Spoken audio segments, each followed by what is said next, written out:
Why have I been summoned? You've been summoned because I watched your video about me and it was pretty bad. You, I guess, called me dishonest and a liar. Oh, So I was just wondering if you wanted to chat about that, or if you wanted to chat about um, any of your criticisms that you made of me. I only watched like the first little bit of the video. I didn't watch the whole thing, but the criticisms that I did see were not good. thank you for sharing your opinion with me, but I did make a video. I stand behind it. Okay. I think in hindsight, maybe there was just one statistic there that I perhaps misread and would change, but all in all, I stand behind it, and that's pretty much it. Like I put a lot of work into it. I made sure I was accurate about as much as I can, Mm-hmm. and whether I can appreciate you feel that it's bad, but that's kind of your opinion. Sure.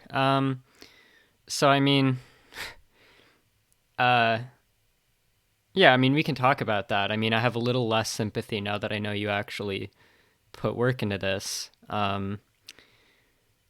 So yeah, I mean, if you want to just like, if there's anything you want to start with, we can start with whatever you want. Or, because like I said, I only saw like the first 10 minutes of it. But if you want me to go over some of the points that I saw you make that I thought were pretty bad, we could go over that. But you know, wherever you want to start. Okay, look, I have no real agenda here, Okay. and I'm a bit confused why you would want someone with 70 subscribers to come to your channel of 7,000 subscribers and have a discussion about the video which you feel strongly about. But I mean, Oh, you made the again, video. It's your video. I made, that is right. I made the video and it's still Okay. up, and I stand behind it. I just don't know why you would want to talk to me about it. Because you made the video. Who else would I talk to Well, about it? I don't understand. Again, you could have just ignored it, but you felt that it was either truthful to some Do you degree, do that you wanted to discuss it, or what, change my mind about it in some way. I'm not sure what the aim is here. were you hoping that I wouldn't see it and ask to talk about it? Were you like when you made the video, were you I under was the I wasn't desire that I I would was not ignore it? con- I was not concerned what you would do with it in the least. Okay, so I don't know why we're talking about this. So if you Did want to you thought just this was sort of like a way to goad you into a talk? no, I didn't say that. Well, I can ask you basically two questions that I can that come up on my mind. Okay. First one is, in your recent debate with this ridiculous Christian fundamentalist, who I don't even know what the hell he has anything to do with capitalism, similar to your JF, well, not similar in the same context, because JF isn't religious and he's a social Darwinist, but I don't understand this dynamic where you have someone who's like furthest from capitalism as I can imagine, and you coming in as presenting as a socialist, but through the whole conversation, you're only talking about welfare policies. So I don't understand why. And I think I commented in one of your videos that you're basically presenting yourself as a welfare capitalist, Mm-hmm. and I don't think that's your intention. I think, and correct me if I'm wrong, I could be wrong, but you are. I mean, maybe in the long run, you're not interested in having money in society. You would rather have the capital class removed or eliminated. I admit not violently, because you've mentioned that several times, through reforms, and you like the workers to control more of the state democratically. So why, in all these conversations, you just come in and talk about welfare capitalism? And bear in mind, I'm not American. I'm in Europe, and this is very common here. It's still considered capitalist. It's not considered socialist in the slightest. Yeah, so if you watch any of my videos or any of my debates about socialism, I'm pretty clear about what I mean by socialism. Socialism is just collective or public or democratic ownership and control over the means of production or capital goods and non produced assets. I lay out how we can achieve that through things like social wealth funds and nationalizations and so on. And yeah, sometimes the conversations end up focusing more on the element of redistribution.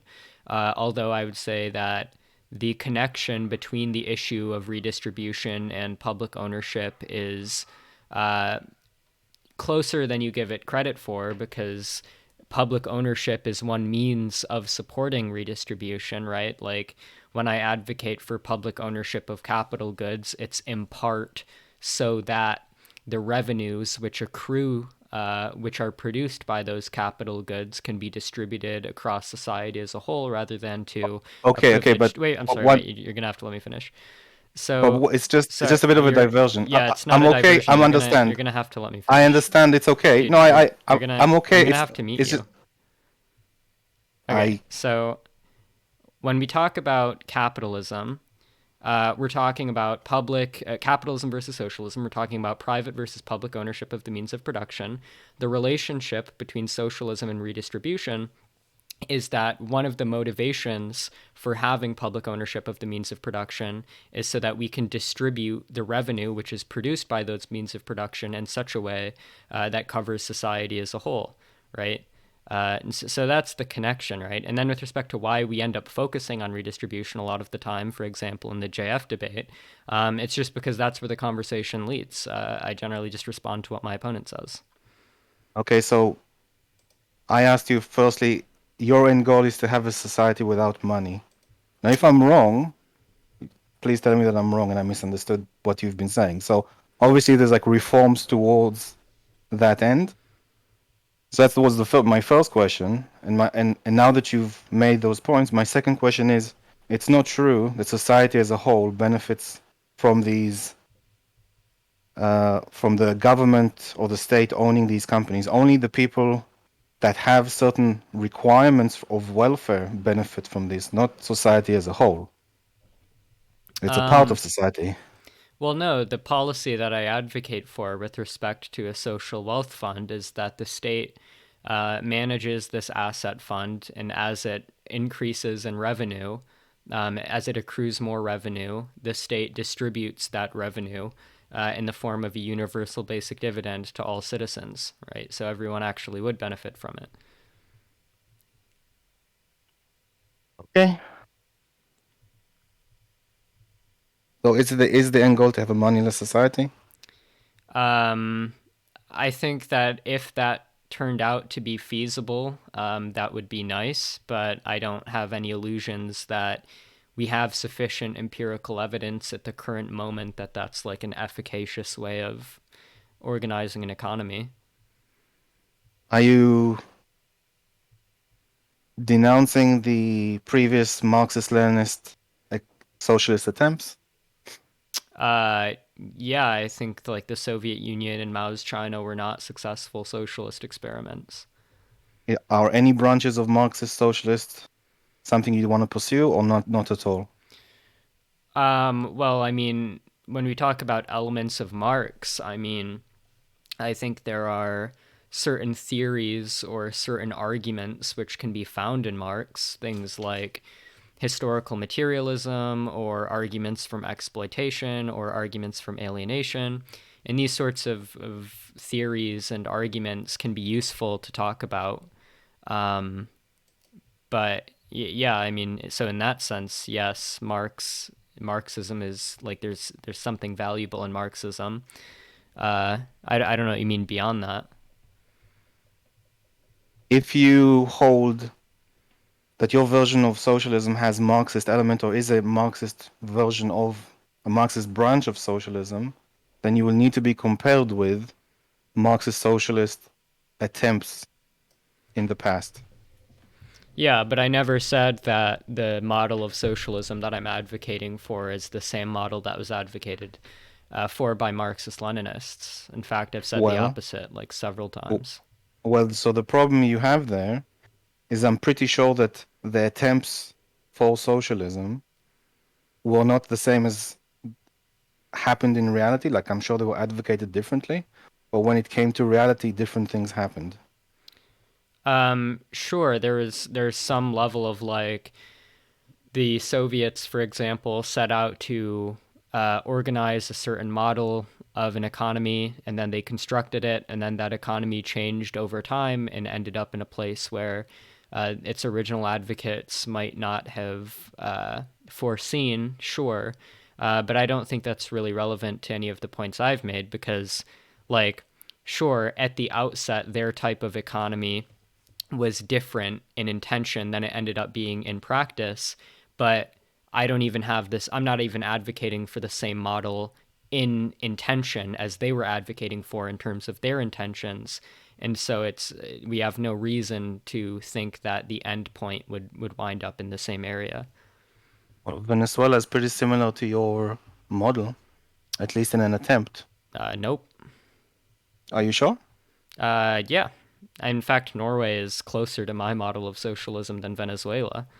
Well, Norway and Venezuela have similar characteristics. Both are sitting on a large oil reserve, Venezuela being larger. Hmm. And Both Venezuela try to uses. implement both try to implement some policies. The Venezuela arguably was more aimed at socialism. They had Absolutely not co. true. Well, let me finish. Okay. They had 100,000 co-ops in the country. They redistributed land from rich farmers to regular people. They nationalized the oil, obviously, quite a while ago. They nationalized the bank. They nationalized some parts of the finance sector. The government gave money to companies to start up and compete with other private companies in the area. They put price controls on food when it was needed.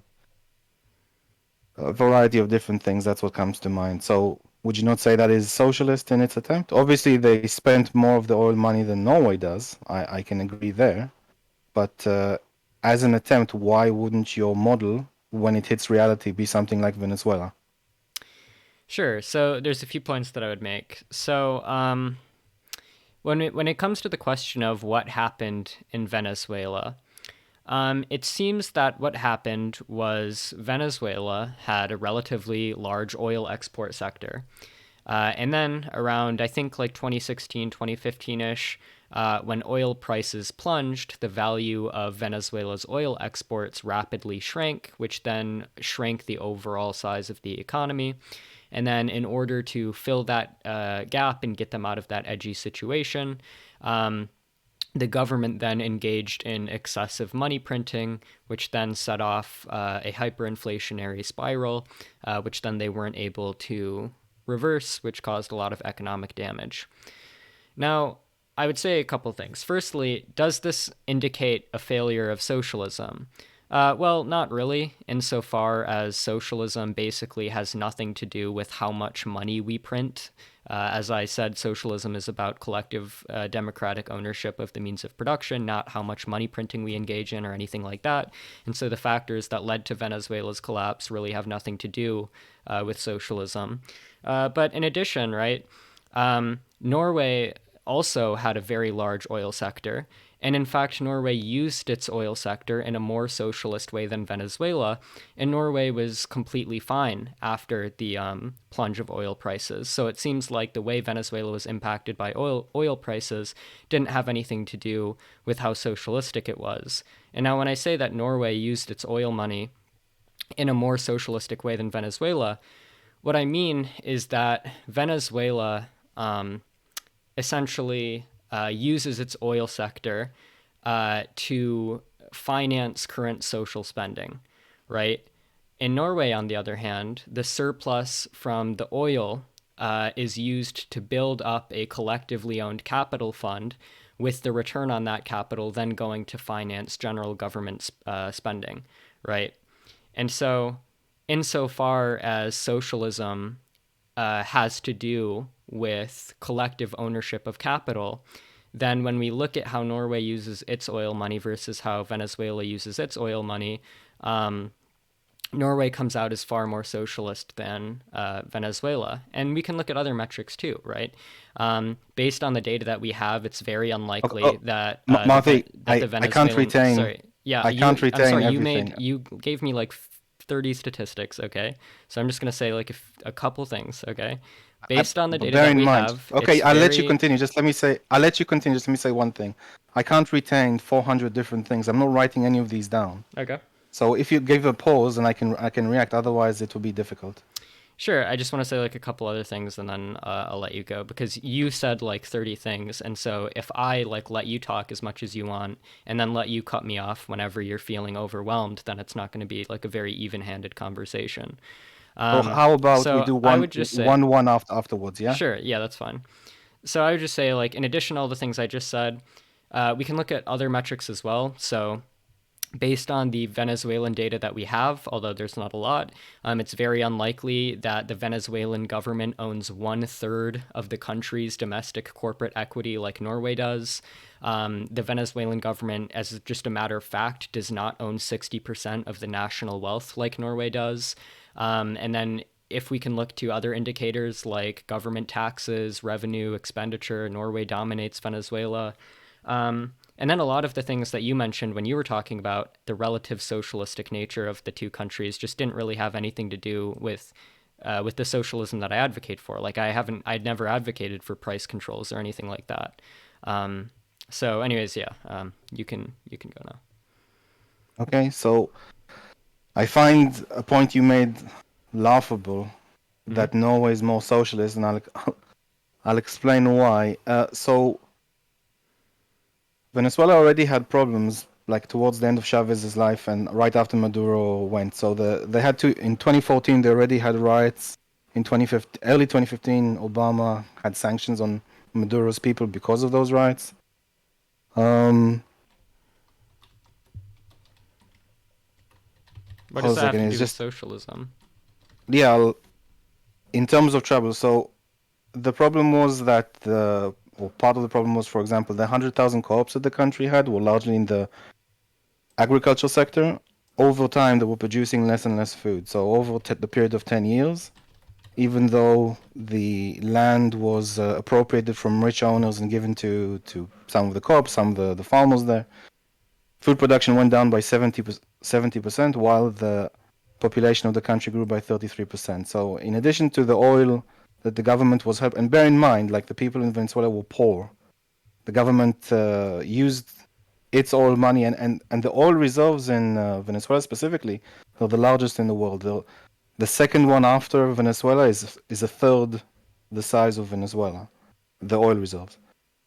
So they were printing money to help the people and fund social programs for them. Food was an issue already in the past, so they used the oil money to import more food. The price controls, for example, was because the price of food was getting more expensive. And saying that Norway did something more socialist, saying that Norway did something more socialist than Venezuela is ridiculous, and I'll explain why. So, the wealth fund that basically is essentially a pension fund. Yeah, it takes the oil money. It does. They don't use this money so much to fund social welfare. Oh well, pensions is a big chunk of any yearly budget, but they basically use that money and they have to invest in companies outside Norway so it doesn't cause corruption issues. And which is something you also are all for. You are for investing money that the government controls companies inside the country, which can lead to corruption issues. But Norway are avoiding that through certain European EU rules. And part of the companies that Norway invests in are legitimately Tesla and Apple. So saying that saying that investing in large multinational capital, like deeply capitalist companies, is a socialist thing to do, that's questionable. I don't exactly know what to say now. Obviously, they don't spend the money as badly as Venezuela. Again, Venezuela, the little poor people there. There's a high price on tax in Norway. Sorry, there's a high price on fuel in Norway. The high price of food. They have social programs, but they fund it with high taxes, consumption taxes, income taxes, things of that nature. And Venezuela wasn't in a position to use it. Now, I would layer it one more thing. Norway, in a sense, and I think you've spoken about this. You said about countries that have Dutch disease, and there are a lot of countries that have oil that, as a result to them having oil, it corrupted the government. It caused issues. So Norway is a unique case in a sense, and relying on this unique case, saying in order to have multi-socialism, you need to be a tiny 4.2 million population country sitting on an oil reserve, won't get corrupted by the oil.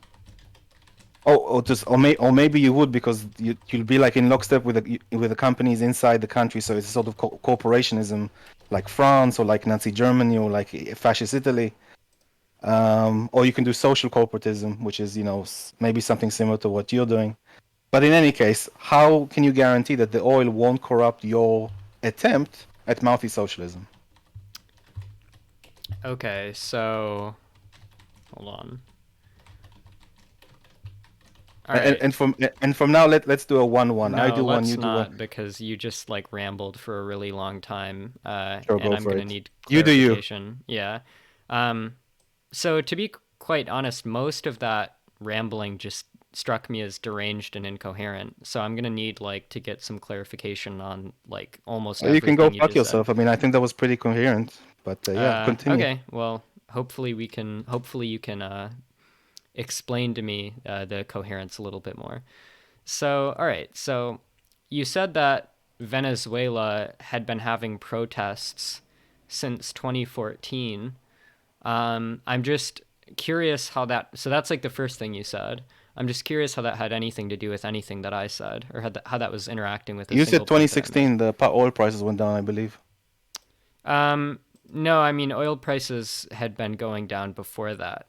Um, but I mean, regardless, so, I mean, I take it that the protests were largely due to things like inflation, chronic shortages of goods and services, etc. And this could have been due to a variety of things. It could have been due to price controls. It could have been due to political corruption. It could have been due to, in large part, the decrease in oil prices, which caused a glut in the Venezuelan economy, which had been happening for a little while, although it did get substantially worse around the 2016 uh, time period. And so my point is just that none of these conditions really have anything to do with socialism, right? These are just other circumstantial things, right? Socialism doesn't have anything to do with the amount of money printing we engage in or anything like that, right? Or whether or not we set price controls. I'm not even in favor of price controls. Why is it not to do with socialism? Because socialism is generally just defined as collective ownership of the means of production, right? Right, That's but here you have an compatible with attempt. So why having is it no price disconnected from controls. it? Well, I'm not saying Venezuela as a whole is disconnected from it. I'm saying that the things that caused Venezuela to collapse don't seem to have much to do with the elements that are inherent to socialism. The things that caused collapse in Venezuela were elements of the Venezuelan economy, but elements that were nonetheless compatible with a socialist or a capitalist economy. You can have a capitalist economy with price controls and a lot of money printing. You can have a Really? socialist economy without those kinds of things. Capitalist economy with lots of price controls. That's interesting. Hmm. Look, so it was definitely the case that Venezuela was trying to implement socialism. There have been books written about it, specifically like Chavez, the 21st century socialist, the new socialism, the non-Marxist Leninist version. This is the one for the 21st century. Hmm. And they were trying to implement it, and they were heavily dependent on oil. And this is the same model that your socialism is as well. And in this particular case, when the rubber met the road, this is what happened. Did they do it badly? Sure. Did they have corruption? Probably. Most probably. Did they not do it? Did the centralized government not do certain things? But technically, the policies that he tried to implement in terms of helping the poor, welfare policies, encouraging co-ops, redistributing land from rich people, appropriating big companies, controlling oil, controlling banks, controlling parts of the finance or elements of the finance sector. These are all elements that you're talking about. So maybe it wasn't maybe it didn't happen well, but is that the fault of socialism? Maybe it is.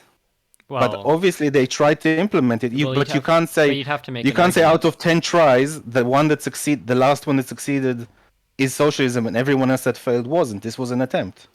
Yeah, I didn't say that Venezuela. So you're misrepresenting my claim, right? And this is why I didn't appreciate your video, because you called me dishonest and you called me a liar, and then every time you try to argue against something I've said, you just totally misrepresent what the point is. So when you Okay, say, okay, yeah, okay. so You just I'm just gonna have fine. to, Go ahead. yeah. Go ahead. Go ahead. Go So ahead. I'm trying. So when you say that socialism, that my point is wrong, because I can't say Venezuela wasn't socialist. They clearly did many things that did bring it closer to my definition of socialism. And also they failed. I haven't denied either of those facts, but the conjunction of those two facts is not sufficient to make the argument that you're trying to make. You can't say Venezuela was somewhere in the vicinity of your version of socialism and Venezuela failed. Therefore, your version of this counts against your version of socialism. You would have to actually show that the reason Venezuela failed was because of the socialistic elements.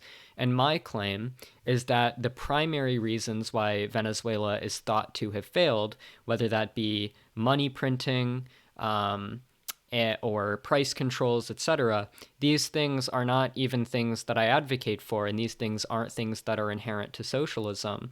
So just the fact that Venezuela was somewhat socialistic and failed doesn't suffice to show that this failure is indicative of the failure of the socialism that I advocate for, or socialism in general. Okay. So there is one issue with your socialism, or petro-socialism, now that we're considering it, that you'd still have the problem that if a country has a lot of oil, what guarantees does your model have that it won't be corrupt? Now that's the question I want to answer. But with regards to the point that you're making about me calling you dishonest, in this very conversation, you just told me that Norway's fund is more socialist because it invests in Tesla and Apple. Is this really? Is this really your socialism? Is this anything to do with socialism at all, or is this purely capitalistic? Yeah, so a couple things. Wait, let me write that down. So why won't it become corrupt? And then you made the point about Norway's social wealth fund being capitalistic. Okay, so with respect to, and there's also a point earlier that I wanted to address because I think it's important, right? So you said that I have to address the point of if a country has a lot of oil and we nationalize it, why won't it become corrupt? Yep. And I would just say that, like, I don't, I mean, it seems like the burden, if you're going to claim that nationalizing oil leads to more corruption, whereas privatizing oil leads to less corruption, it seems like you're the one making the active claim there. And so the burden of proof would be on you to explain why privatization leads to less corruption than nationalization. And in fact, I think that, so not only is it your burden of proof, but I also think we actually like actively have evidence that the opposite is the case, right? So like more like broadly speaking, it seems to be the case that just as an empirical matter, there is a correlation between larger government and lower levels of corruption. This has been found both in like raw cross-country correlational data I've and in heard more this detailed before. I've heard studies. this before. We can go over the data if you want to. And then with respect to the point of Norway's social wealth fund being capitalistic, I mean, look, you're just flatly wrong when you say that Norway's like social wealth fund isn't like invested in domestic companies, right? Norway owns 1/3 of its country's domestic corporate equity. It's not just investing in foreign companies. And yes, I do think that the government coming to own through a social wealth fund a large amount of the country's capital directly that counts in favor of it being socialistic, of course, because socialism is about collective ownership of capital, right? Norway's social wealth fund is like the definition of a socialistic institution. Um, yeah, so if there's anything you want to say about that. Okay, so I just caught you on a lie Okay. because you said in the video, I believe about your own book, that you said that the social welfare fund doesn't touch, if I remember correctly, was it doesn't touch any of the. Oh, sorry, you said doesn't touch any of the money for social programs, apart from obviously pensions that I'm adding now, and that it invests all its money outside the country. So now I am aware that Norway has some state-run things, like it state runs the alcohol, it state runs some of the airports. But also in England, our BBC is state-run. We used to have like the trains used to be state-run, then they gave them to private management and back state-run and back and forth. So it's not like super uncommon across Europe. Maybe it's an American thing, but it happens around these parts basically. But with regards to me proving that oil countries get corrupt, like there's a variety of countries, Arab countries, countries around the world that have like a large oil, and there's even a lot of oil, and aren't known to be super, how can I say, straightforward or transparent with their dealings. Either they have like a monarchy in the Saudi Arabia or United Arab Emirates or various other places that have oil. And it's so common that there's a name for it called Dutch disease, which you have referenced. So I need to prove what exactly. Well, I'm not going to do it right now, but it's quite obvious that it could be the case that if you have, and Venezuela could very well be included in this, that if you have a lot of oil, it can lead to corruption Wait, inside that particular but country. that's not the claim in contention. We're not talking about whether or not having oil can lead to corruption. We're talking about why do you think it would be the case that nationalizing oil versus not nationalizing oil would lead to more corruption Because when it the doesn't government seem to has be the control of a large resource and they want to keep it in their own right. pocket. So, for But it's example, but it's not the case that bigger government leads to more corruption. If that's the proposed mechanism, then it just seems like we have like mechanistic speculation in the other direction. So for example, you can say like, oh well, of course it's so obvious that as the government gets bigger and is in control of more money, the more corrupt it has the opportunity to be.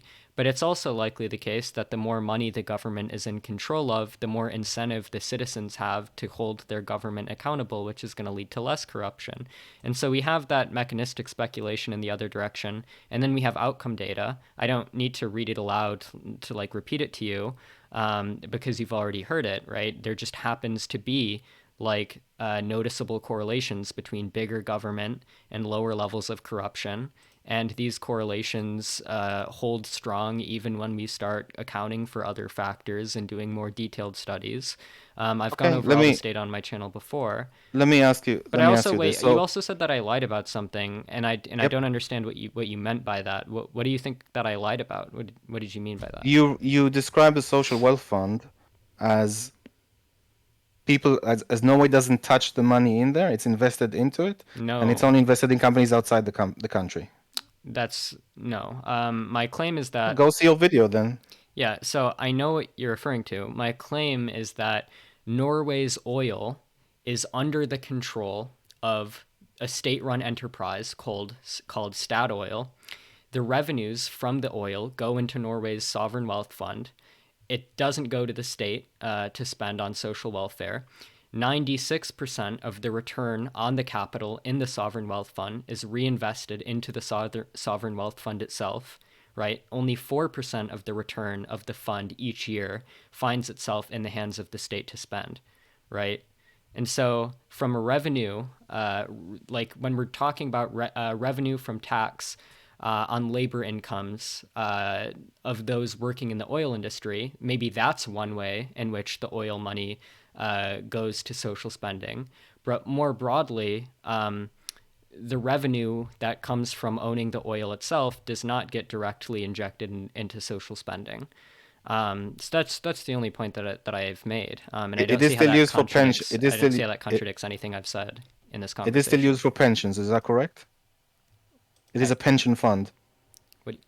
would I mean, there are two social wealth funds in Norway, but I don't see what this has to do with anything that I've said.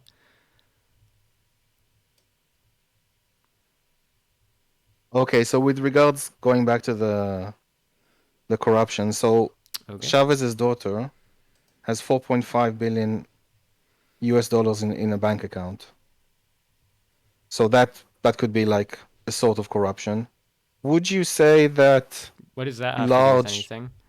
well, I'm proving corruption. No, Would you but say, wait, no, but that's not in let me contention. What? continue. No, Let, let me, whether or not there's let, corruption in Venezuela is not one of the points that's in contention. okay, look, I I dislike the way that you're reframing things that obviously have points in reality. You're saying, well, I'm reframing it in a very specific way, even though I can obviously see in reality that there is some things like a Dutch disease, and there is. I just want to look at specific countries in Europe that have a very large spending as a percentage of the overall, even though they have only 4 million citizens. And this is my example of a large government, and they're not corrupt. Therefore, I have to prove that someone else is corrupt. So let me try to do that. Would you say that the USSR was a corrupt government that had a lot of control? Yes or no? So the problem is right now what you're doing is you're trying to prove a correlation by giving me anecdotes when I've given Well, you more general data in the no, no, no. opposite Listen, direction, which I'll, suggests I'll the give you. opposite I'll give. conclusion. Yeah, this is not an anecdote. You're You're saying pointing to specific countries. I'm You're giving pointing you to an example individual in I'm giving countries. you it's not an anecdote at all. I'm giving you an example in reality where you had a very large and powerful government that became corrupt over time Okay, so because it had this power.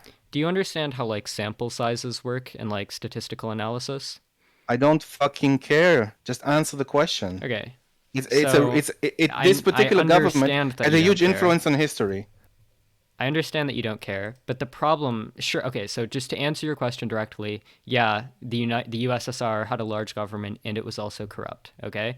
But the problem with Okay, what's happening, two more wait, the questions. problem with what's happening here, okay, because we're going to Yes. spend too much time in this line of questioning and it's not really going to amount to anything. The Okay. problem here is that so what the reason I asked if you understand how sample sizes work and like statistical analysis is because Mm-hmm. generally when we're trying to infer causation or some causal relationship between two variables, and we're going about doing that by firstly trying to find a correlation and then using an inference to the best explanation, or trying to control for other variables to infer the direction of causation, etc., or rule out possibilities of things like spurious correlation. Generally, our inference is going to be stronger when we are looking at a larger data pool or a larger sample size.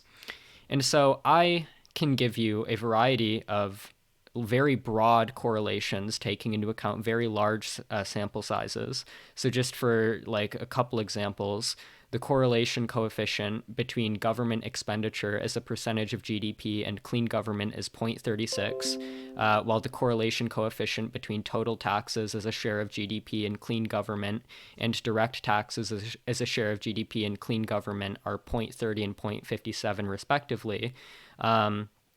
And so we can see all of these correlations taking the whole world as a sample size. And then you're responding to that by not addressing any of those points, but rather just saying, like, well, if we look at these individual countries, the correlation goes in the opposite direction. But the fact that when I consider certain individual examples, the correlation is in the direction that you're suggesting is just going to be completely overridden by the fact that that correlation doesn't hold when we look at a larger sample size. Are you familiar with how to calculate risk? Uh, kind of. Okay. So let's say that the line of questioning I had before was all yes, because it's probably the case. So we say the USSR, Mao's China, Cambodia, Mussolini's Italy, Nazi Germany, and let's say, for argument's sake, Venezuela as well, are all large governments and all corrupt, or totalitarian to some degree. Venezuela was all were voted in essentially, but all became very large and very corrupt. And as a result of what happened, many millions of people died. So that is a risk. Okay. Okay, so why would a voter who hears mouthy socialism and say, well, and then people against it say, look, we had something similar here, here, and here. These are all large governments that resulted in horrific atrocities. And the risk for them, even if Mouthy says there's like a larger data set, we're a country with 4 million people instead of I forget, like 300 million people, because it was a larger country and they had more power. Maybe they were more corrupt than smaller countries in Europe or like Switzerland or stuff like that. It's like tinier countries than larger examples. In What those are you in those talking large about? countries, atrocities happened, and the risk of them is X. No, even when we Would you compare would you similar vote for sized something countries, horrific to happen again? this is why we have like more data. We have Well, like what's more the detailed risk, ways of Mouthy? looking at these data, What right? is the risk, Okay. Mouthy? So again, let me just say like really quickly, the problem here is that firstly, I don't know what you mean. It sounded like you were trying to appeal to certain possible like confounding variables. Yeah. Um, sorry, what? No, I just laughed out loud. Continue. Wait, what's funny?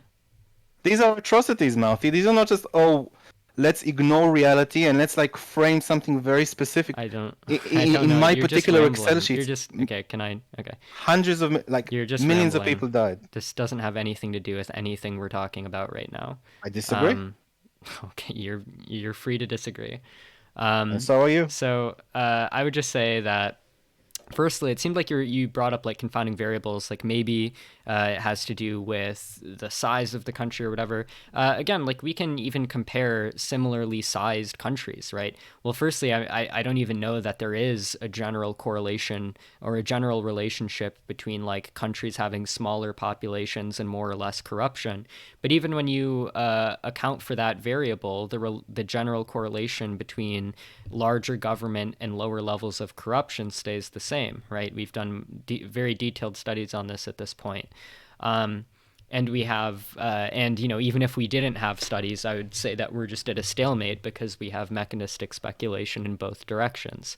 But now, with respect to like the point that I've been trying to drive home, is just Hmm. you're saying, look, Mouthy Infidel, your socialism runs this risk of corruption.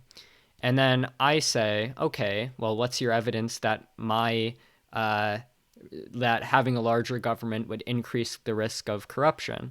And then you say, well, look, I've sort of cherry picked all of these individual examples where there were large governments and also a lot of corruption. And so, based on this very small and cherry picked sample size that I've constructed, there does seem to be a correlation between larger governments and higher levels of corruption.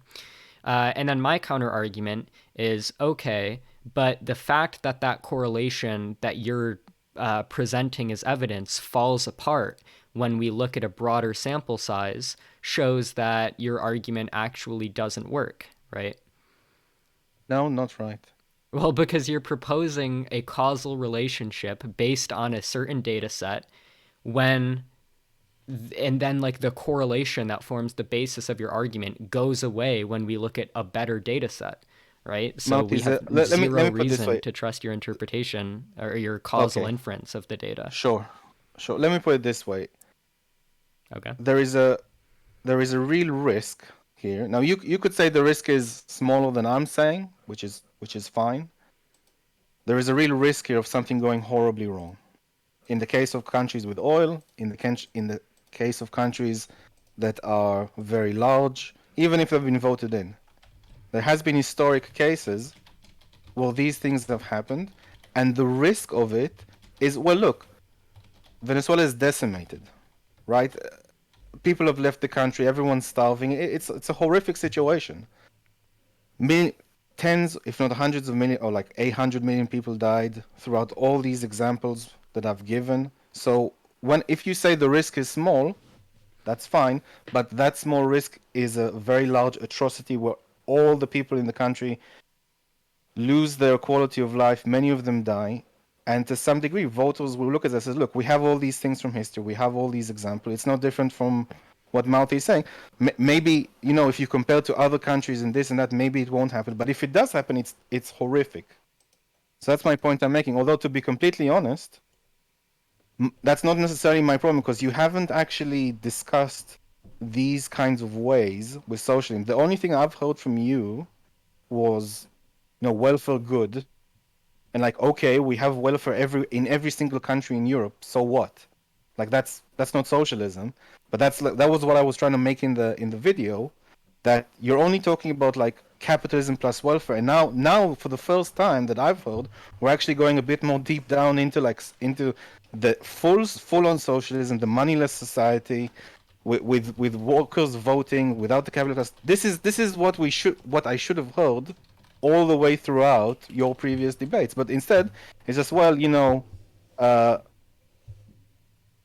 welfare is good. Yeah, okay, I'm sure but that's an argument for social democracy or mixed economies. That's not an argument for socialism. It's like, okay, I want to start here and then eventually get. It's like, you, it's social. It's a social at best. The most charitable. It's a social democracy versus whatever, or let's say a social corporatism, which is maybe closer to what you want in Norway. And even in your model, it's petro socialism with like only very few countries can actually follow your model at all, because not everyone has as many oil reserves. But Okay. look, I Um, only have I don't you can reply to this if you want. I have a different question. So if you want to reply, or should I go to the different question? That's yeah, up to you. no, there's like a lot to reply to. Like Go ahead. yeah. So I mean, I'm glad you re-brought up that question because I was gonna reply to it earlier, but then we got sidetracked into talking about something else. So you say, okay, the first thing you said is that there is on your system, even if this correlation doesn't happen to exist when we look at a broader sample size, there's still some risk of corruption increasing if we implement my version of socialism. And sure, I'll agree to that. There's some risk that there's some chance that corruption increases if we implement socialism. But that's not going to be relevant when we're debating the merits of capitalism versus socialism. Because, yes, implementing socialism would have some percentage chance of increasing corruption, but also staying with capitalism also carries, and having a smaller government also carries some percentage chance that corruption is going to be higher under a capitalist system than under an alternative socialist system. And so when we're trying to parse out the question of which system should we prefer, capitalism or socialism, it's not enough to say socialism carries a risk of increasing corruption. Instead, we have to compare the risk that socialism would increase corruption with the risk that capitalism would create corruption. And it seems to me that the best way of doing that is to look at as broad a sample size as possible, account for as many variables as possible, and see in which direction the correlation lies. And it seems that when we do that, the correlation seems to be that larger governments lead to lower levels of corruption for mechanistic reasons that I think are fairly theoretically plausible. What are And those reasons? What are those mechanistic reasons? yeah, so one of the ones that I presented is that when the government has control over more of people's money, then people have more of an incentive to hold their government accountable How? because they're in control of more of their How would money they do that? Sorry. by paying closer attention to politics, uh, organizing politically, voting more diligently, staging protests. I mean, there's I'll accept protests, but largely you vote a government in once every 4 or 5 years, and that's pretty much it. I mean, What other mechanisms do you have? there's all sorts of mechanisms. Like, I mean, Go on. voting is a big mechanism. Protesting is Sure. another mechanism. Staging general strikes is another mechanism. I mean, there's tons of mechanisms for holding your government accountable. Also, just like reporting more on what your government does, paying closer attention to the kinds of actions that your government engages in. Um, Here's a yeah, I theoretical mean, question. What if the government just beats the protesters really hard? Venezuela style.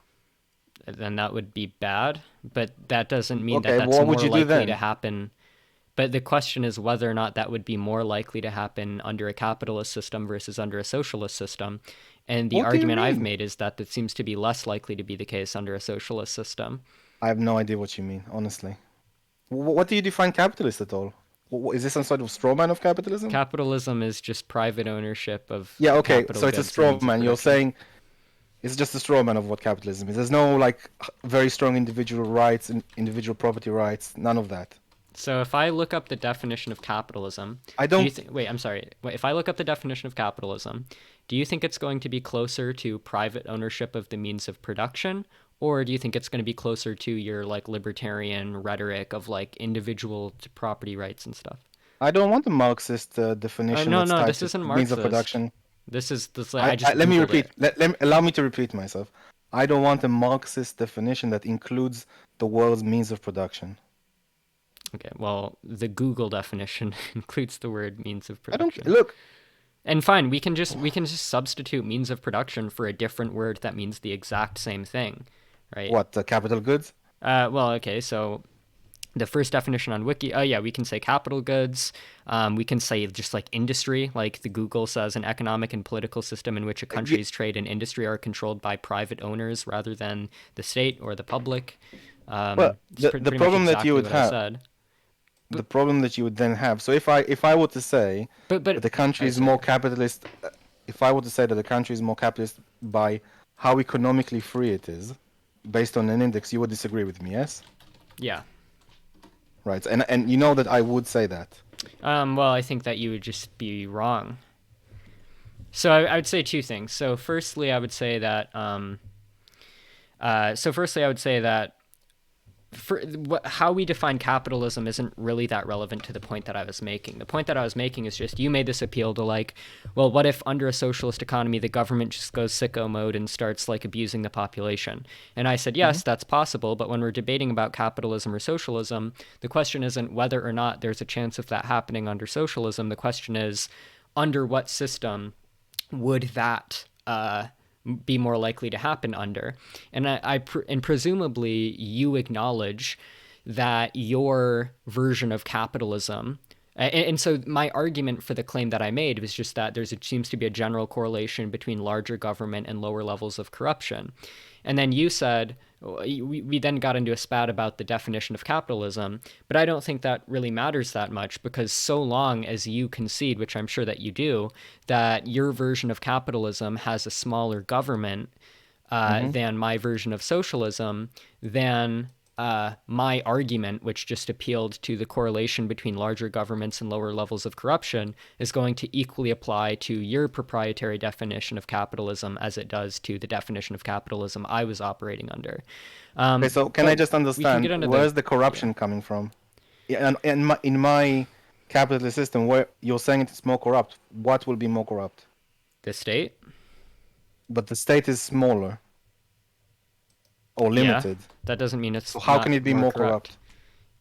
Uh, States can be more corrupt even though they're not in control as much as the national GDP. What do you mean by corruption then? Okay, I mean it's just going to depend on what metric we want to look at, but like broadly speaking, we're going to be talking about things like conflicts of interest within the government. We're going to be talking about like things like judicial independence. We're going to be talking about things like how much the government abuses its population.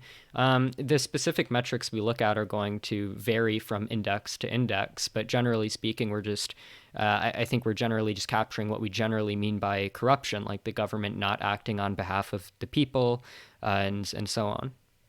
So let me just get this straight. You're saying that if a government is smaller and or limited under the, let's say, libertarian minarchist concept, you're saying it necessarily, based on your data, will be more corrupt than a larger government who would be less corrupt. I didn't say necessarily, but the correlation seems to go in that direction. So That roughly you're saying larger, statistically that's more likely. yeah, like larger governments seem to exist in less corrupt countries. Yeah. That's a fucking bold claim, Mouthy, I have to say. Okay. Well, I thought you said you watched me go over the data already.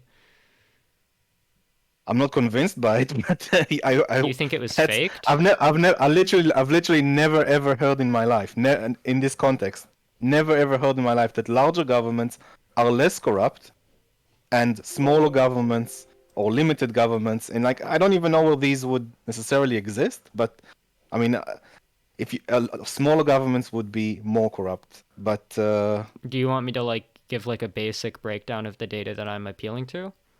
honestly not. I would rather finish it because it's getting late for me. Because it's just so absurd. I Well, okay, don't wait, want to get into it. okay, well, hold on. So I already said something. Okay, so let me just give you like, because I already brought up the fact that there is a correlation between government expenditure as a percentage of GDP on the one I hand heard and this, clean yes. government on the other hand. Um, we can also just talk about like central government expenditure as a percentage of GDP is twice as high in the 10 least corrupt countries compared to in the 10 most corrupt countries for which there is data available.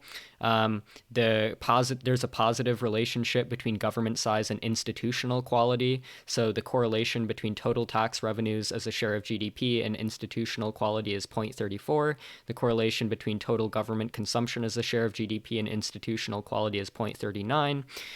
So whether we want to look at Why are you so throwing numbers at me? whether we What? want to look at the Transparency International Index or the metric of clean government or the metric of institutional quality, whatever metric we want to look at for generally capturing like corruption within the government or the extent to which the government functions in the way that we want it to on behalf of the people, it seems like there's a pretty consistent correlation between larger government and less corruption. You said that Well, was this is absurd, so that's why I was throwing numbers at you. okay. This.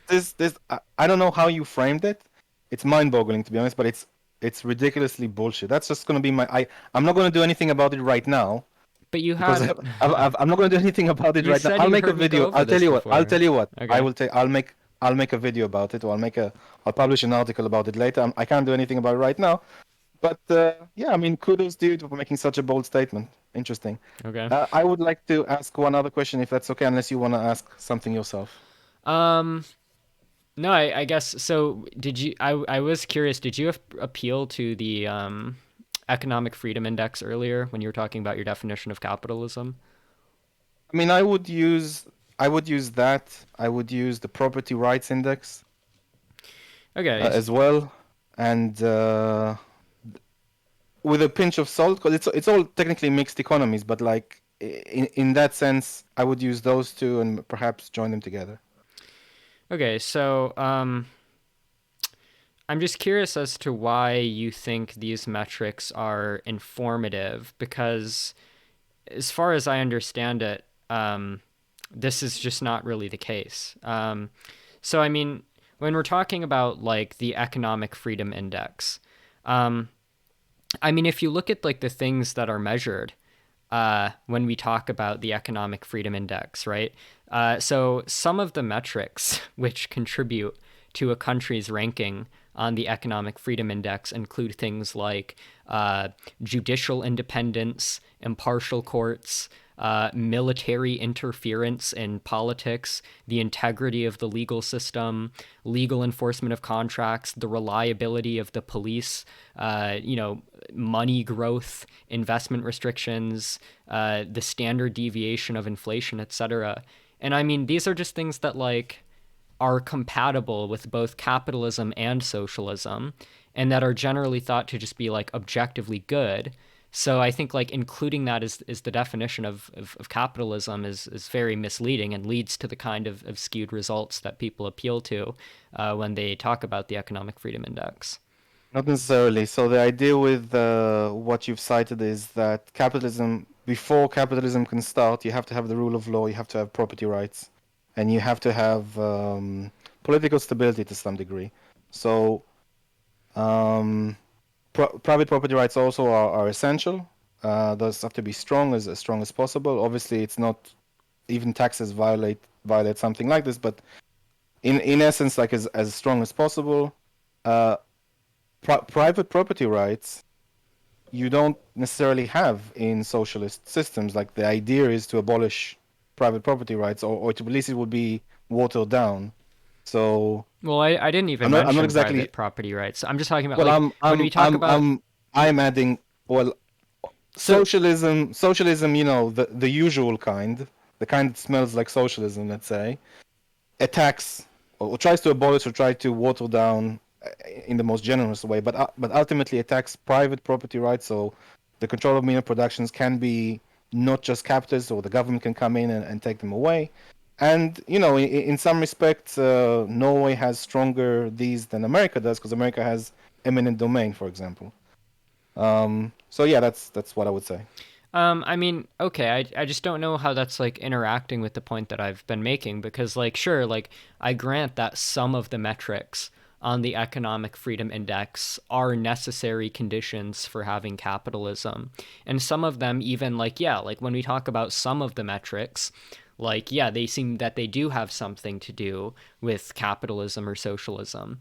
But a large number of the metrics, which I think are doing a lot of the heavy lifting in the data set, are things like judicial independence and Hmm.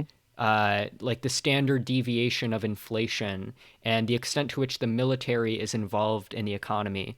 But just like straightforwardly, it's obviously the case that none of these things are exclusively only compatible with either capitalism or socialism. All of these things are compatible with both systems. And so to So say it's that a so I country is to count a country as more capitalistic because it has like less inflation or a less like corrupt military, I mean that's just absurd. so the idea with the judicial system is to resolve disputes. So if a company did something to a supplier and they want to resolve the dispute and the judicial system is impartial, then there'll be a more just course of action. So this is relevant for reducing violence, strengthening property rights in a sense, because if the court votes in the person who didn't deserve to win the case and so on and so forth, I would assume, I'm not entirely sure about the military, but I would assume it's connected to political stability in terms of investments and not destroying property willy-nilly like when the military comes in. Your socialism and socialism that people like talk about, that's a huge subject to get confused over, because everyone seems to have a different definition of socialism, and especially you that wants to have like welfare capitalism, that I would describe it. But ultimately, if you are planning on not having any money in society, why do you need why do you need private property rights for what? Like to Yeah. exchange soap for a toothbrush or something? It won't, you won't even need it anymore. So, well, firstly, I mean, my definition for socialism is not at all proprietary. Um, my definition of socialism is just collective or public or democratic ownership over capital goods and non-produced assets, right? I mean, we can look up like the definition on Google or Wikipedia or wherever. It's generally going to say something like public ownership of the means of production or social ownership of the means of production, which is just another way of wording my definition. No, but I would just say that like, insofar as your argument is just like, well, uh, courts have to exist under capitalism, but under some conceptions of socialism courts wouldn't exist. um that doesn't really interact I'm not sure with. that's what I'm claiming. I'm not sure that's Okay, what it's well, claiming. what is your claim then? I Like, I why I, is it the I case that again, like, my because my understand. my point is just that having like courts or Mhm. having like a less corrupt military or lower inflation, these things are compatible both with capitalism and with socialism. And so saying that a country is more socialist in virtue of having lower inflation when nothing about the definition of socialism implies that having high inflation counts in favor of a country being socialist, that just seems like we're using misleading metrics. So with regard specifically to the economic freedom index, I think I've specifically outlined how it relates to capitalism. I would say that if you say courts like in general to find criminals and stuff like that, and then yeah, you would need them in most systems.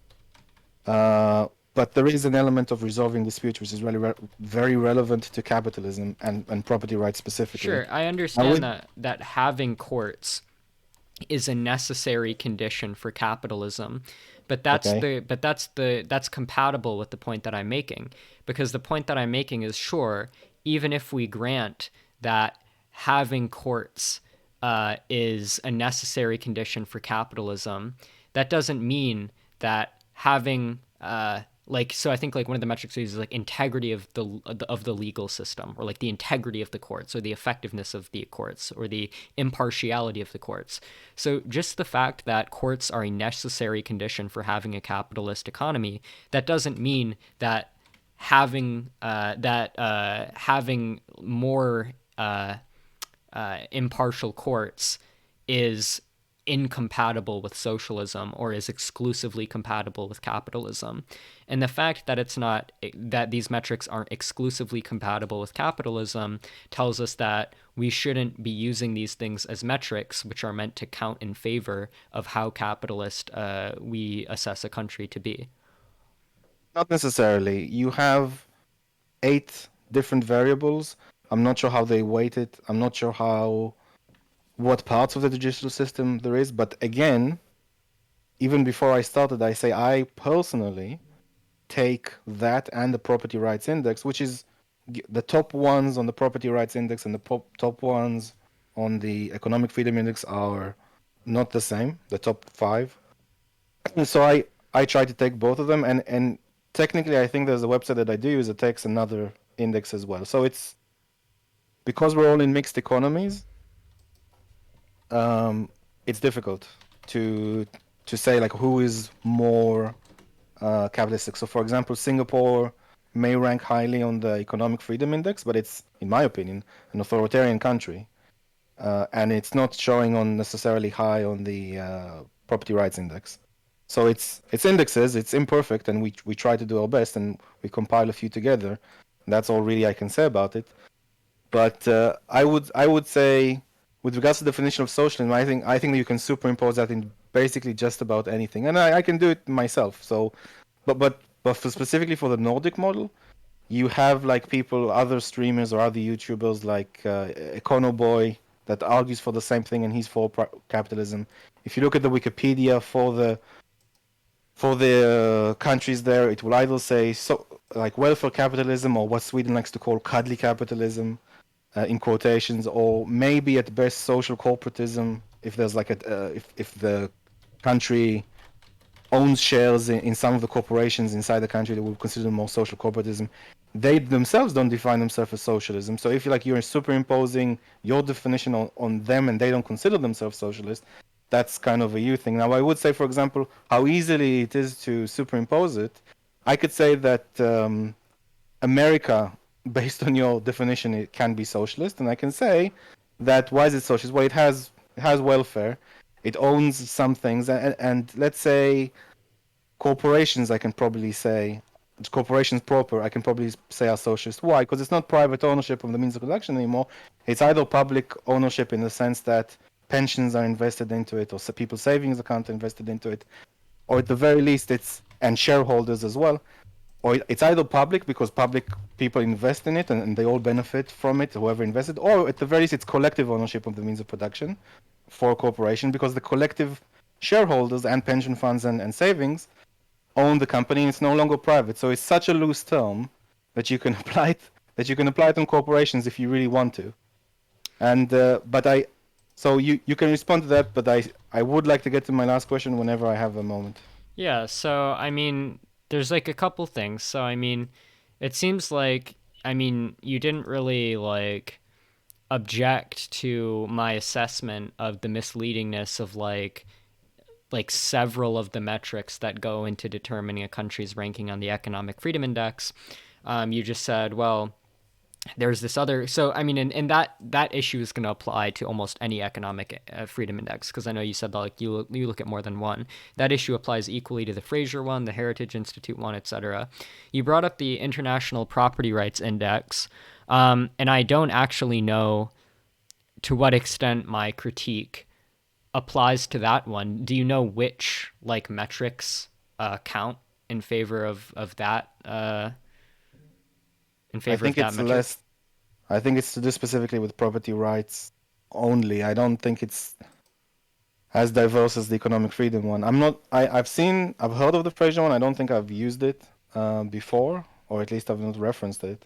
But in any which case, I've said that it's an imperfect process, and we try to get as much details as we can, and then we can only assess the data based on what these indexes have provided us. Oh, well, yeah, I'm And looking at it right now and it says like it's looking at a lot of the same metrics I was just criticizing. It says on the website I don't think the so. existence of corruption within the judiciary is one metric. Um, so like yeah, I mean we're just including things that are compatible. Like when we talk about like independent judiciaries, we're talking about things that we can both agree on that aren't incompatible with capitalism or socialism. So like including that as like part of your metric for what determines who's more capitalist or who's more socialist is not like going to is not going to be very informative. But also like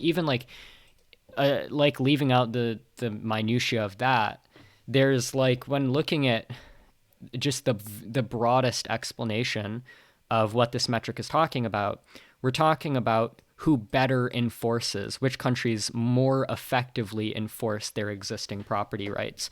So it's not even talking about like which countries do and don't have property rights or have more or less property rights. At least the way what I'm reading right now, although I haven't looked enough into it, it's talking about how effectively property rights are enforced, right? And of course, I would agree that under a system where there exists property rights, better enforcement is more preferable to worse enforcement. But I don't think that actually counts in favor of it like being capitalist or anything. But I could be wrong on that. But that's just like my initial glance. Um, Now you said that the Nordic countries are capitalist and not socialist. And I would agree that I don't think the Nordic countries are fully socialist. Like, I wouldn't say that these are my ideal, fully socialistic economies. Although I would say that they're much further in the direction of socialism than like any other modern developed economy. So, like, uh, all of the Nordic countries have extremely high rates of unionization and extremely high, and at least Finland and Norway in particular have extremely high rates of public ownership in their economies. And of course, more public ownership of the means of production counts in favor of you being a more socialist economy. And so I don't think I've never claimed that the Nordic countries are socialist, but they're far more socialist than like any other modern developed country. And so the fact that they're as successful as they are counts in favor of the validity of the socialism that I'm advocating for, or the empirical support. It increases the empirical support behind the types of institutions and policies which come together to form the model of socialism that I advocate for. Um, you said that under my Yeah, can definition. I respond to that one when you have a second? Yeah, sure. Yeah. So they themselves don't call themselves socialist. Hmm. If you so that's important. So apart from But I ranking don't high either. on the okay, apart from ranking high on the indexes that I mentioned that you're now disputing, I would add a few other things. So in almost all the Nordic countries, there's extremely high wealth inequality. They have very strong property right laws, stronger than US, which I mentioned. Some of the parties that are in control are either conservative or center social democracies.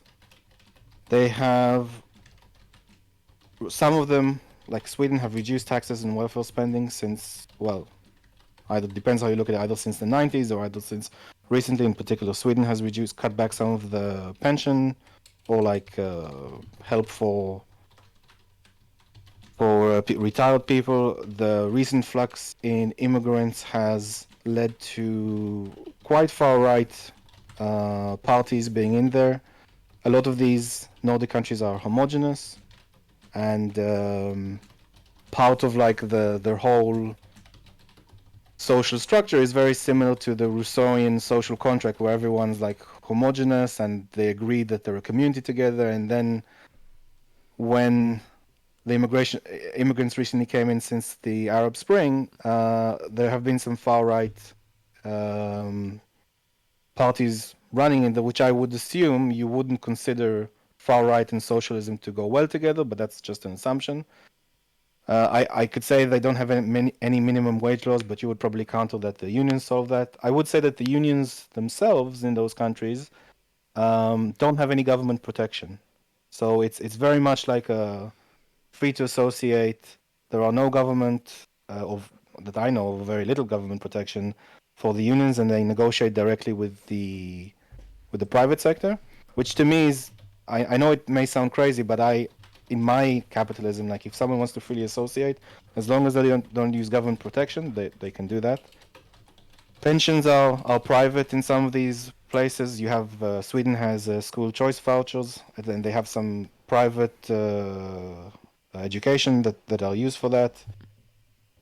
And some of them have less market regulation compared to the US at the very least, because they like their capitalist companies more than the US, or they trust them, or there's a higher degree of trust. And for example, if you're talking about like distributive welfare policies in terms of progressive welfare policies, the US does more of that. So, for example, the US distributes more, 6% more, I don't know, 6%, 6% from the top to the bottom, and in Sweden it's like 4%. Sorry, from the top 10 richest to the rest, and in Sweden it's more like 4%. So, we can go back and forth on this, Wait, but sorry, wait. Did you bring up like the progressivity of the tax index? so the US has more progressive Okay, distribution I got you. So than Sweden does. can I just like okay? So I mean, I just want to mention like a few things because I mean, there's obviously a lot there. Firstly, with respect to the idea that Nordic countries have higher rates of inequality, I mean that's just not true. Nordic Wait, countries, hold on. Wealth inequality, and it is true. I don't know what you Not mean. income inequality, wealth inequality. Okay.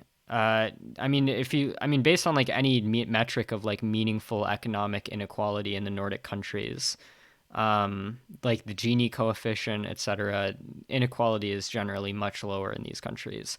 And when we're So talking about like you're ownership playing a of game here. wealth, oh, well, no, I'm You not playing. When you talk so about like let me own, let, so when let you me talk about like ownership of wealth, right? yeah. Finland and Norway specifically have very high rates of public ownership of wealth. I appreciate that, and I'm counting on that you said that. However, countries like Denmark, for example, there's something like 0.902 wealth inequality in the country. One is basically one person holds all the wealth in the country. So bear in mind, all these countries, all these Nordic countries, and I've done a video on this, have very high taxation on income. So no one is able to accrue wealth. Everyone, it's very low it's very like low income inequality because everyone pays such a high tax, and it's progressive as well, that their income inequality is all, it's very similar because it's all taxed through the nose.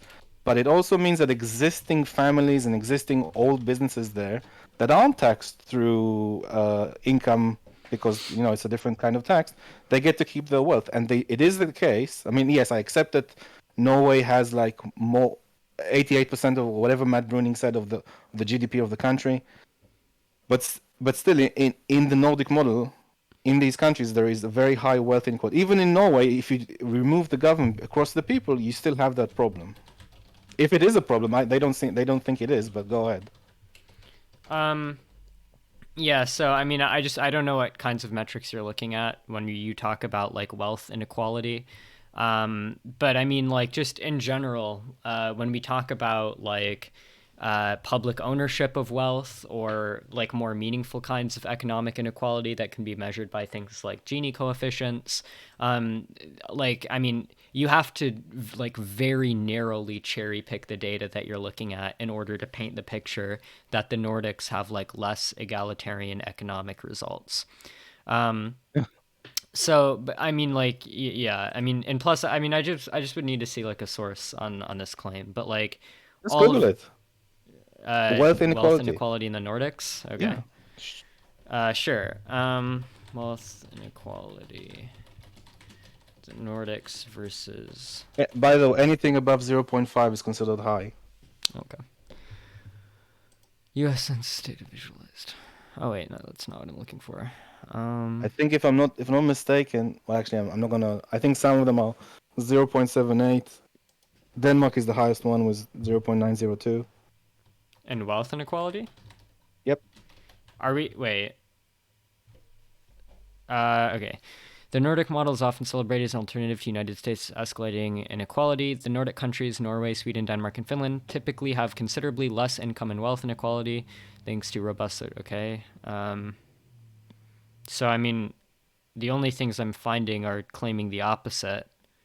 Um, when you say that Norway has more inequality, are we doing some like weird statistical thing where the public's ownership of wealth like counts as an increase in inequality? I don't think so. Because I think that's like I, something to I look didn't I out didn't for. compile these numbers, so I don't think so. Okay. I think that would be like something. Okay, wealth inequality by country 2021. Gini index for wealth inequality. Um, yeah, based on what I'm looking at right now, which is just from World Population Review, wealth inequality by country in 2021 is measured by the Gini index. It does seem as though the Nordic countries have like substantially lower levels of wealth inequality. Sorry, dude. This is something I've researched quite a bit. Income Okay. inequality is low, wealth inequality is I high. mean, you can send me sources, but I'll send you sources. this is just contrary to. Is there anything else you wanted to ask me about before I go to my last question? Um, yeah, there's one thing. Yeah, sorry. I mean, just like yeah, looking at the Gini index. Just wealth inequality happens to be significantly lower in the Nordic countries. But okay. In fact, if we look at um, countries with like the lowest levels of wealth inequality in the world, uh, they're like the Nordic countries are significantly up there, right? Like the Nordic countries are like in the range of like 20 on the Gini index, whereas like the United States is like 41. But Not in income Canada, inequality. no, Not I'm income looking at wealth inequality. inequality. Um, I think you're looking at the wrong one. no, it says wealth inequality. I'll send you a link. But okay, anyways, yeah, we can move on from this. 'Cause it seems like Okay. So I'm this is just not this is seeing my last. anything. Wait, can I like respond to one thing really quickly? Sure. Yeah. Um, yeah, so just like a few things you mentioned. So when you talk about the like when you appeal to, oh well, look, um, the Nordic countries have tax rates that are less progressive than the United States' tax rate. I Mhm. mean, the problem with that is that it's true that in the United States, the rich pay more, a larger percentage of the overall amount of taxes. But the reason for that is because the rich have a much larger share of the pre-distribution, redistribution slice of the pie, right? Like the reason the rich pay almost all the taxes in the US is because the rich have almost all the money, right? And so, like, yeah, the fact Okay. that the Nordics have less progressive taxes just reflects the fact that they have a more egalitarian pre redistribution allocation of economic resources, right? So I think that counts in favor of my point. You brought up the I fact that I the Nordic I don't countries think so. are, you brought up the fact that the Nordic countries have like right wing governments. Um, I mean, so like I just don't see how that's really interacting with the point. Like, of course, political tendencies and what parties happen to be popular at any given point in time is going to vary over time. Sometimes right wing. Parties gain popularity. Sometimes left wing parties gain popularity. Right now, I think the majority of the reason for right wing parties gaining popularity is because of things like immigration. But Mhm. the fact that right wing parties are gaining popularity and coming into power and so on due to things like immigration, that doesn't mean that the Nordic countries, if you look at their established economic institutions and economic metrics currently and even over like the past several decades, they just happen to be in general, whether you want to look at things like unionization or public ownership, much more left wing and much more socialistic than the United States is, right? Um, you also brought up the fact that they're like more homogenous. The Nordic countries are more homogenous, Mhm. and I hear a lot of people say this, but you can't just say like the Nordic countries are homogenous and that's why they can do what they do. You actually have to explain the mechanism. Like if you mean like racial homogeneity, or I'm not sure what you're referring to, like you'd have to Can I give an explain. example? Yeah, sure, if you want to. So, for example, in Norway, um, and I'm pretty sure in Sweden, I'm not sure to what degree. No, I'll give an anecdote in Norway because I have family there, and that's what's in my video. But in Sweden, though, for example, um, there's very low immigrant labor participation. It's difficult for them to integrate.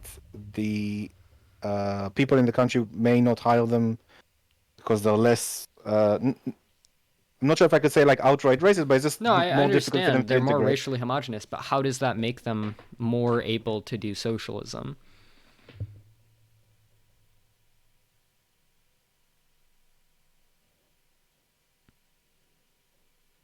I mean, I guess the idea was that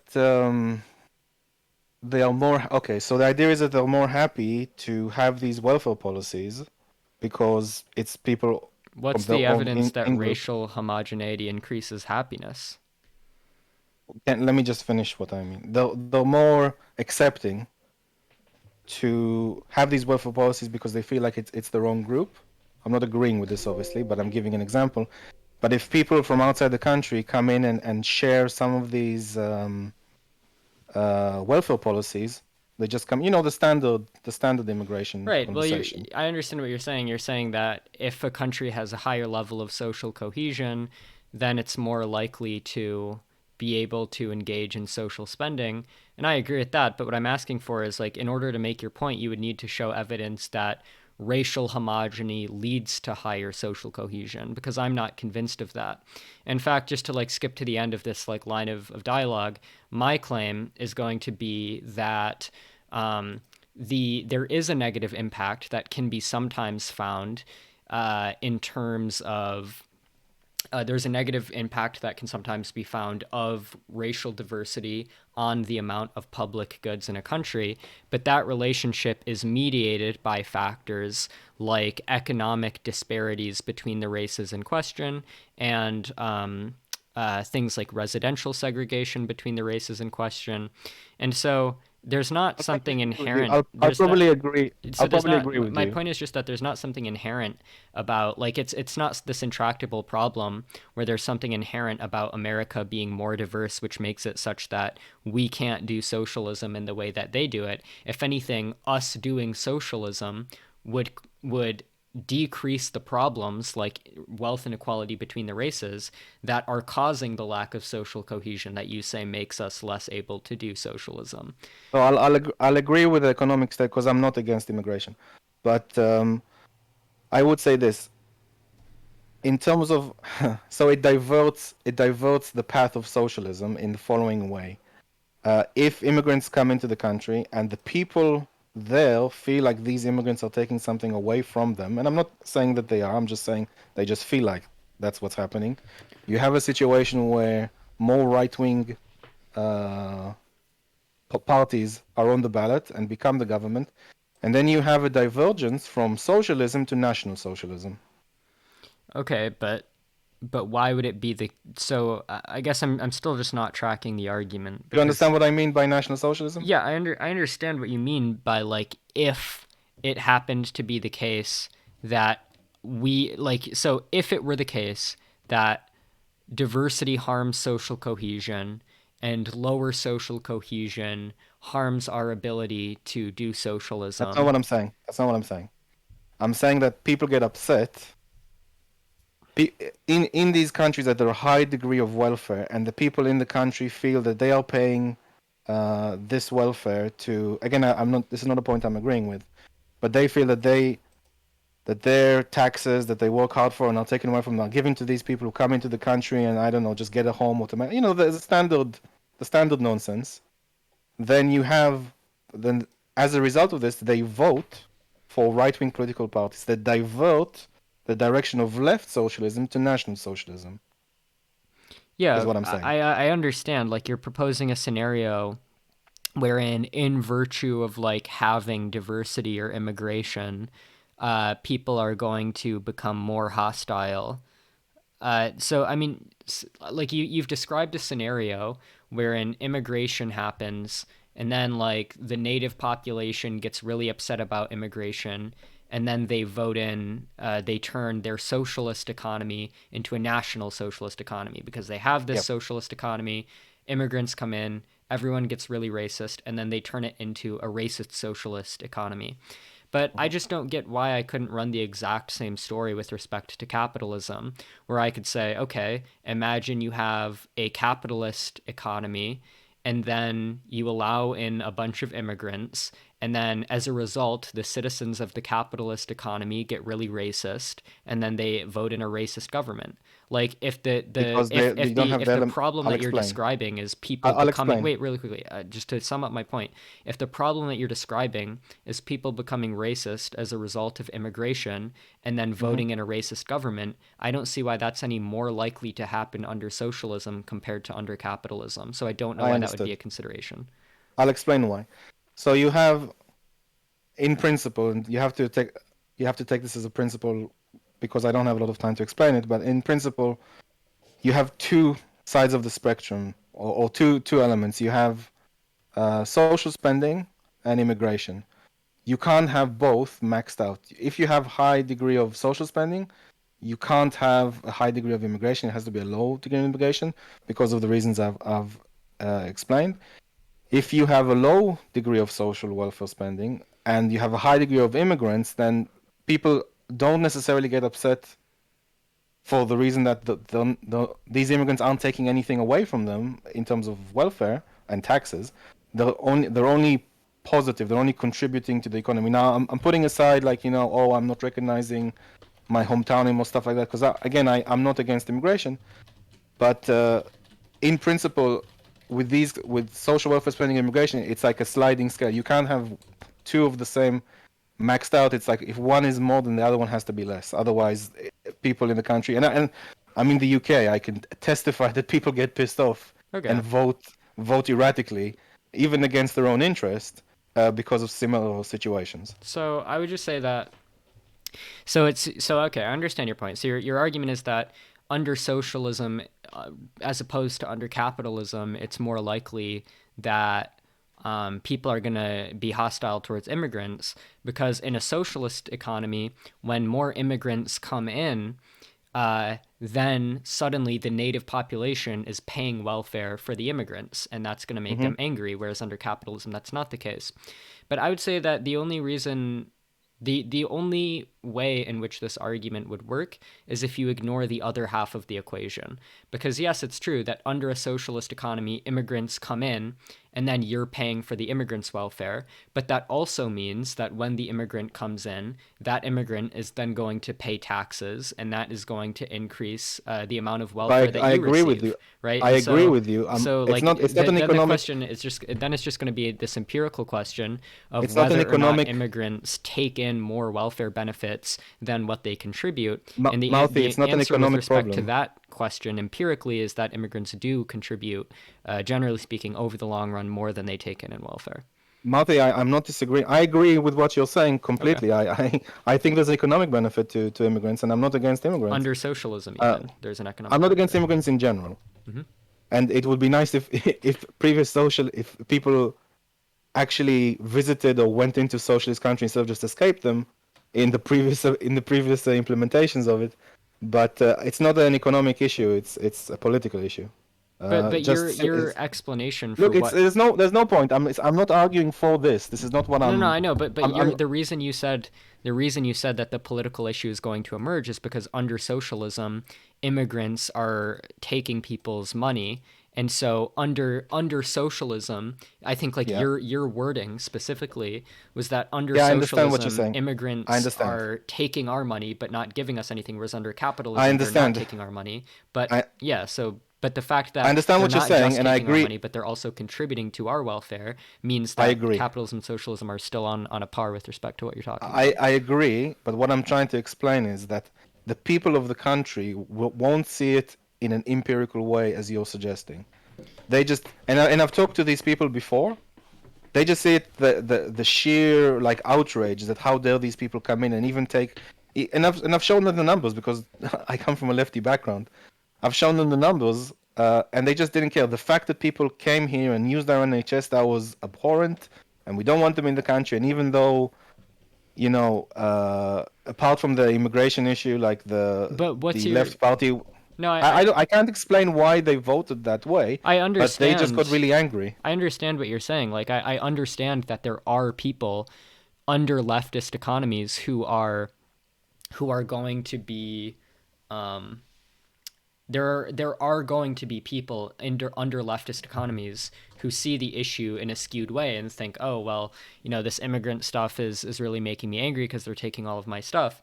But like my question is just like I don't know why, um, like I don't know why we would expect that to be more common, like because presumably under a capitalist economy it can also be the case that people are angry about immigration.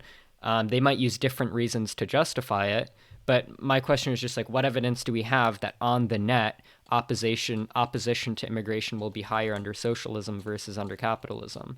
Because I just don't see, Okay, like I look, just don't see I strong think evidence I for think this that. is In fact, I would say the following, right? As I've said earlier, we have empirical evidence that the relationship, the negative relationship between diversity and social cohesion, and also the negative relationship between diversity and the amount of public goods in an economy is mediated by things like economic inequality between the races.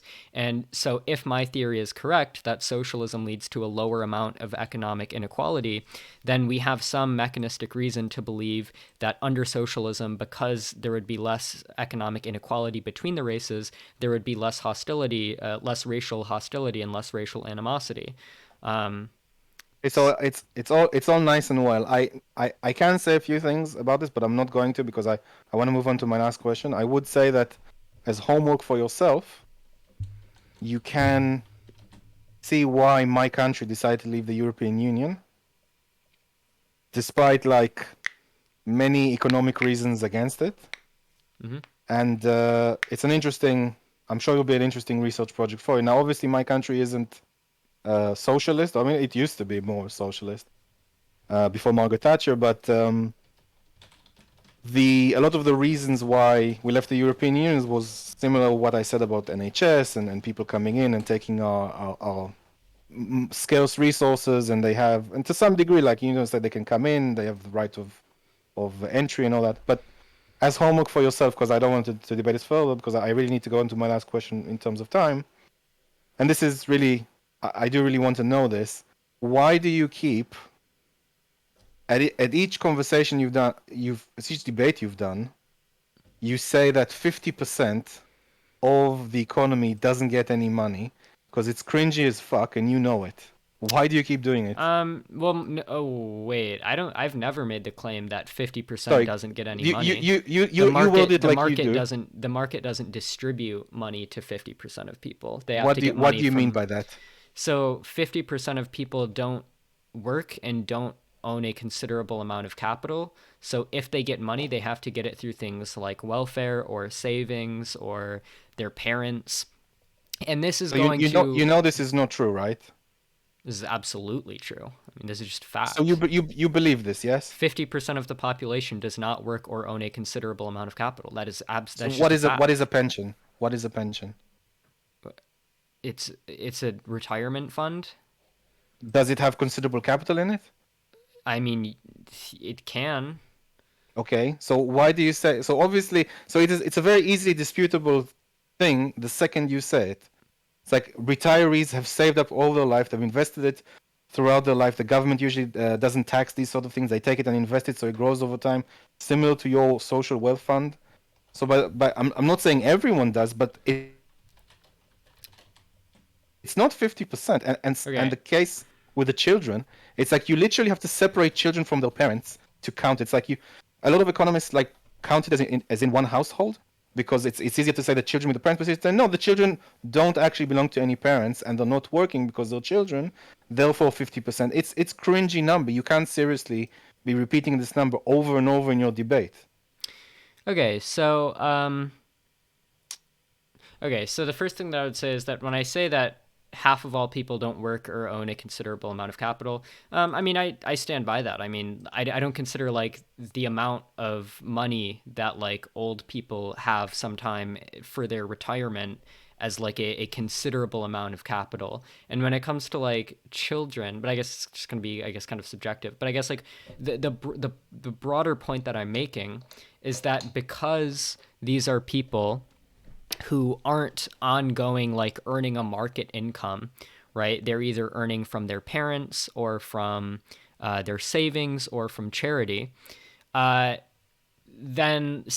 my point is just that because this many people are dependent on those sources of income, and those sources of income just empirically often happen to fail, that's a strong argument in favor of welfare, right? Like, sure, if we took everyone off welfare, would all of the old people who are on Social Security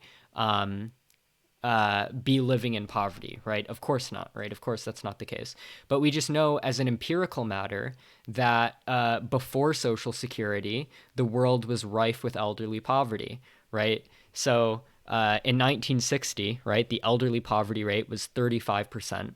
With the expansion of Social Security, that rate plunged to 10% by 1995, eradicating 71% of elderly poverty. But you So still had 65% who were not poor. sure, So but it no, can't be but the but case. I'm just saying, like, I'm not saying that every single non-worker who receives a non-market income from welfare would be in poverty without it, but a substantial number of them would be, right? Like, so the point is just that this is a very large number of people who need to get money either through welfare or from something else like savings, or in the case of children, their parents. And just as a factual empirical matter, in the absence of welfare, more of these people find themselves in poverty as opposed to uh, a situation wherein there is more robust welfare. So I would say this. I would say that this is a reframing of reality to suit a particular That narrative. welfare decreases poverty? No, forget the welfare to once. I'm talking about the 50% number. The 50% number is a reframing of reality to fit nicely on an Excel sheet, but it isn't actually. It's not a good representation of what's reality, because most of the old people had like opportunity to save money, to invest it in the stock market, so on and so forth, all their life. And I'm assuming, yeah, maybe some didn't succeed, maybe some had very expensive bills and they got into a problem. I'm not saying that those people don't exist, but certainly not 50%. And children, they are attached to the hip with their parents. No, okay, It's so not. It's not. And I'm not saying some children don't have issues or some parents don't. It's not the case that it's 50%. That okay, doesn't. It just doesn't well, make sense. okay. I didn't say that 50% of the population would be in poverty uh, in the Is it absence to do of. with the capital income? I don't know what you mean. Do, No, all I'm was saying the is word like, was the words capital income used in this? Because I heard capital income in the past. I don't know what I'm you mean wondering if it's right gonna. now. All I'm saying is I that don't know either. Go ahead. yeah, all I'm saying is that I'm not saying that 50% of the population would be in poverty if it weren't for welfare, right? My point is just that uh, um,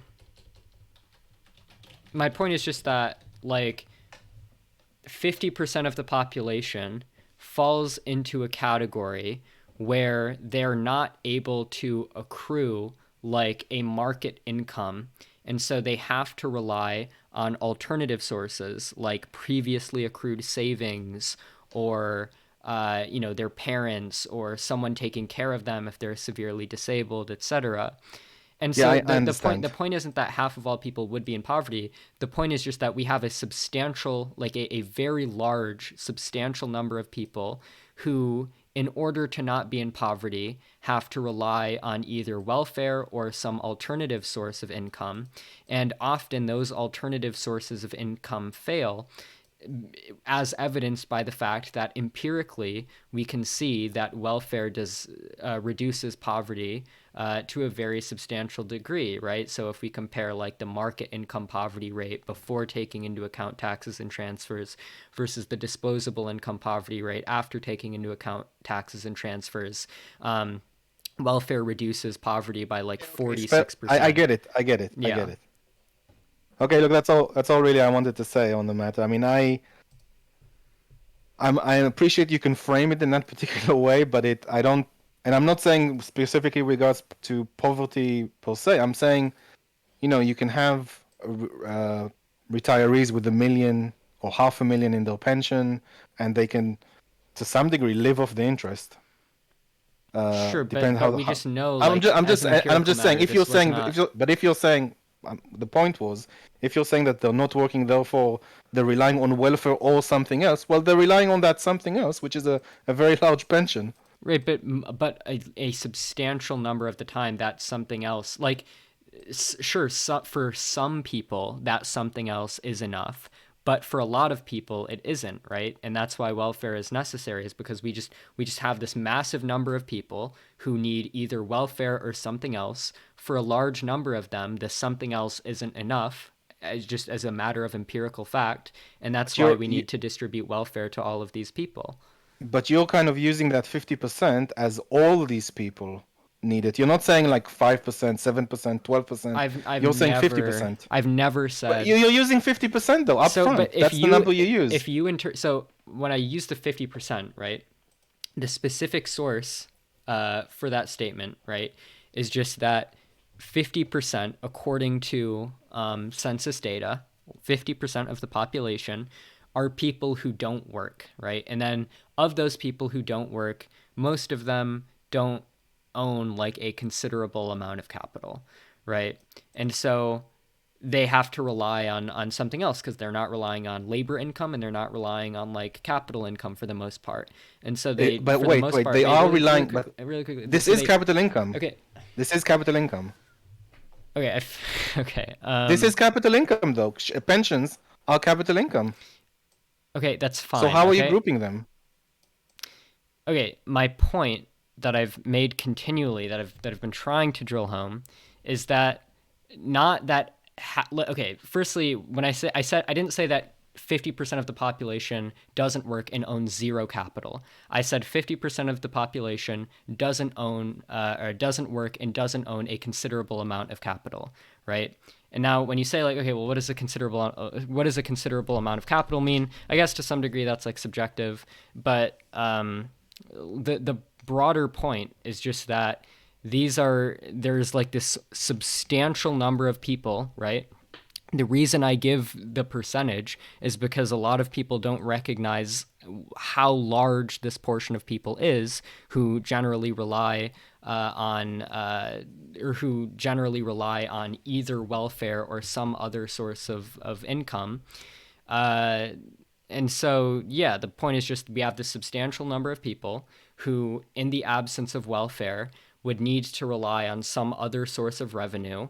And as an empirical matter of fact, which I get into in almost every time I talk about this, as an empirical matter of fact, it happens to be the case that these alternative sources of revenue aren't enough to keep substantial percentages of this category out of poverty, which is why when we ramp up social spending, we see massive decreases in the number of people who are living in poverty, right? Oh, okay. So if if you're saying, I understand what you're saying. But however, if you're saying capital income within that phrasing, and I'm going to read out the thing on Google. Capital income is income that comes from capital, which is to say, comes from wealth in itself rather than specific production or direct work. So yes, they're not working, but they could get dividends from their stock. They could have their pension is invested in stock as well. They can take out pension in and of itself is a capital income. The money they get is from those savings that was invested in capital in stocks over time for them, and they're withdrawing it every month. Depends how much they want, how quickly or how slowly they want to do it. Because if it's slow, it'll be Okay, more interest. but If it's quickly, they I lose it. didn't say that they didn't own any capital. I said they don't own like a considerable amount of capital, such And that with the like if considerable, they weren't reliant on social security, a substantial number of them would literally be in like deep is poverty. it 50%?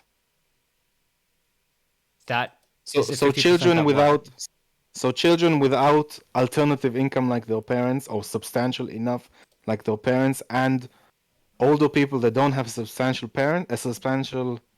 pension, does that reach 50%?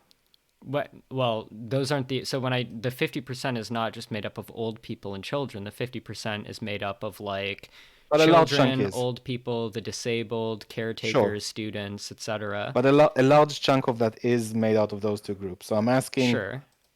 of those 50%, is it children that their parents are too poor Wait, but that's not what I'm plus? talking about when I talk about the 50%, right? Like, sure, a large portion of that 50% is those groups of people, right? But also large percentages of non-workers are disabled people or students or caretakers or the unemployed, or the non-elderly retired or other groups of people. Like, so this isn't exclusively the 50% I'm talking about.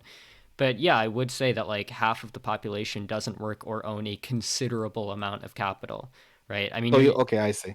So yeah, you're standing by the 50% statement yeah, that all these 50% need help from the government. not, well, okay. I've never said that all 50% would like be in poverty if they weren't getting help from the government. But so the framing is that capitalism is insufficient to answer the needs of these people. Therefore, we need welfare spending. Yes? Yes, Okay. Even though it could be the case that it is for the majority of them it is what? sufficient. I don't know what you mean by sufficient. So the To not pensions be and the in children having poverty? parents and so to not well to live an okay life. I don't know, sufficient to yes, sufficient to not be in poverty or slightly above poverty. So you have pensioners have money, children have their parents, students have their parents, and I would or say a loan like from the bank. barely being above the poverty line, I wouldn't count as sufficient. What No. what So I would you would say count that as? like the majority the majority of people who fall under the category of non-workers do require welfare in order to live lives that I would say like sufficient. Like, The majority of 50% do need welfare. okay, I this is so boring. This Am, is am like I saying something wrong? we're getting into like the most like boring semantic conversation. Like Sure. Okay, okay, this just fine. seems void of That's substance. fine. That's I fine. That's mean, all I want. That's what I wanted to know. I think we agree on like we agree that like 50% of the population falls into the category of like non-workers. We agree that some of that population owns some level of capital income. It seemed like there was some subjective disagreement over what constitutes a considerable amount of capital. It seems like we both agree that in the absence of welfare, a higher number of people would be living in poverty than who otherwise would be living in poverty. So I guess I don't know like what, like, I mean, this just seems like an uninteresting part of the It's just conversation. the my point was the 50% is just an in your face kind of statistics, and every time like I've seen it, it's like it doesn't seem like it's a serious thing. I mean, yes, you can say technically they're not working, but you know there are all of these other factors, and it's not true that 50% out anyway. Whatever. Um, Okay. yeah. So do you have any questions for me? I'm kind of done. By the way, I would say that in my video I do trash JF quite a bit Okay. Um, because I don't like social Darwinists. I don't think I have any other questions.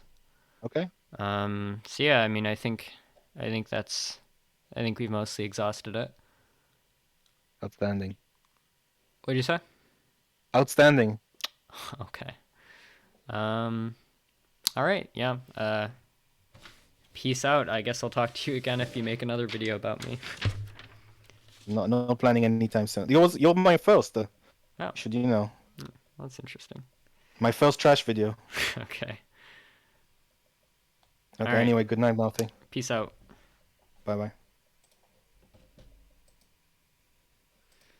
Okay. So that was exciting.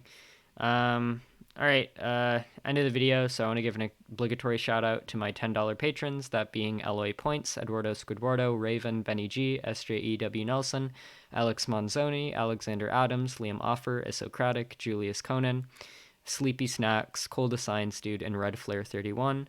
Thank you to everybody who supports me. If you're interested in supporting me, I'll put the link to my Patreon in the description. And you can sign up. I write like semi frequent articles about the same kinds of topics I talk about on this channel.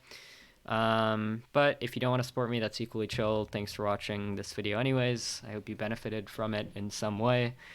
Yeah, also you can join my Discord if you want. I'll also put the link to that in the description. But yeah, anyways, peace out.